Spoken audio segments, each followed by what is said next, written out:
I'm Madhumita, currently working as a lecturer at CSE department in Shriram Engineering College, Tirupur. So as of today, we'll see about HTTP services in Node.js. Okay. HTTP means Hypertext Transfer Protocol. So as of we all know, so it is a protocol which will be used for communication between a client and a server. So before knowing about client and server, so what is that? So the client is nothing but the web browser, and the server is the actual database or actual place where we'll be getting the result to display it in the client's web browser. Okay, so every time whenever a user enters a URL in a browser, an HTTP request will be sent. So to the web server, the server processes the request. In turn, it will return the HTML pages or JSON data or image or any other resources, etc. So this is what we have seen. So opening a website and logging into an application and searching for some information in an online and downloading the files, accessing it. So this is how the REST APIs will work. So this architecture is the client server architecture. So the client or browser will be sending the HTTP request, and Node.js server will be processing it with its business logic there, and it will in turn generate a HTML response back to the client's browser. So this is the working we have listed. Okay. Now let us see an example code for this.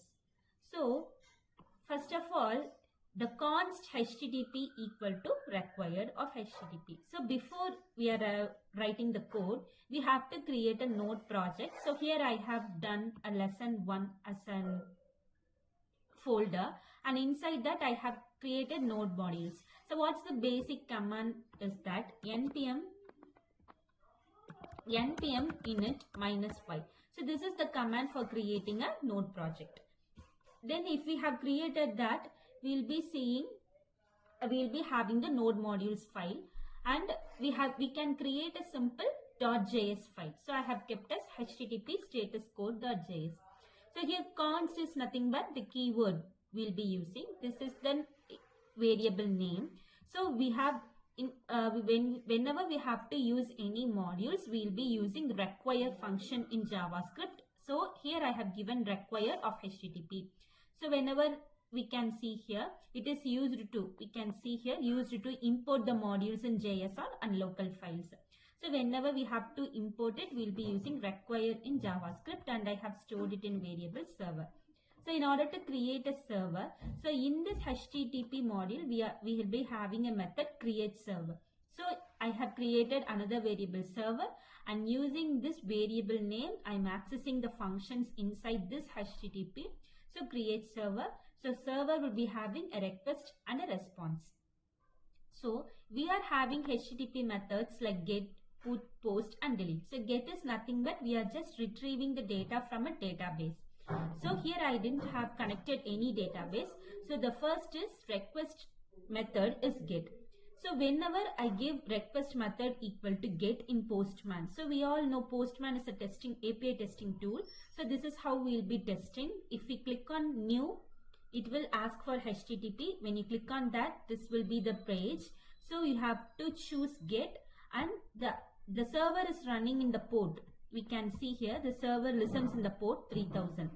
So we have given the port number as 3000.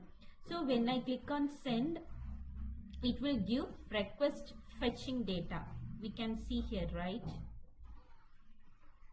Okay, this is what we have given. So result.state status code equal to 200. 200 is nothing but it is an OK. That also we can see in Postman. Here we can see, right? 200 OK. So this is a successful message. We can see successful. The server has responded as required. So this is the success message which will be helpful in terms of developing. So we are sending the result data as get request.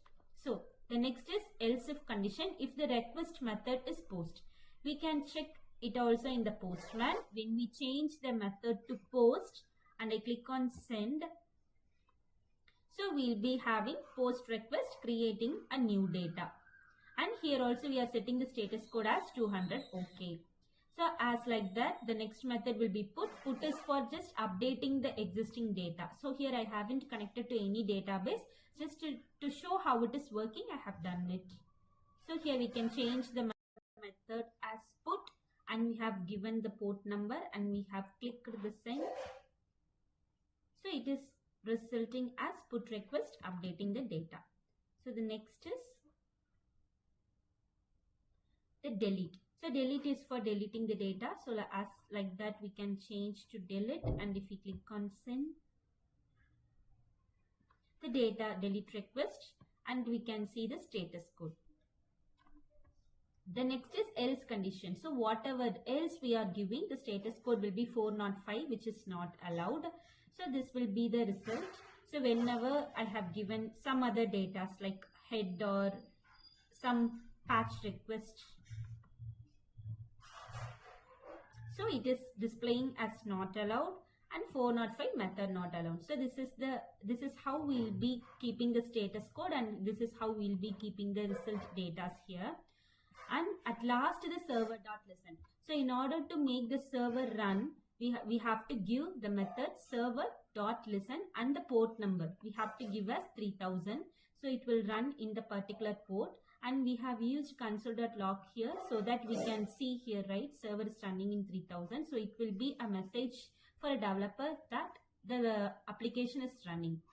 So this is how we'll be creating HTTP methods, and we have many more HTTP methods, like we can see here, get, post, put, and delete we have shown. Then patch is nothing but the partial update we'll be doing. So thank you for watching. Stay tuned.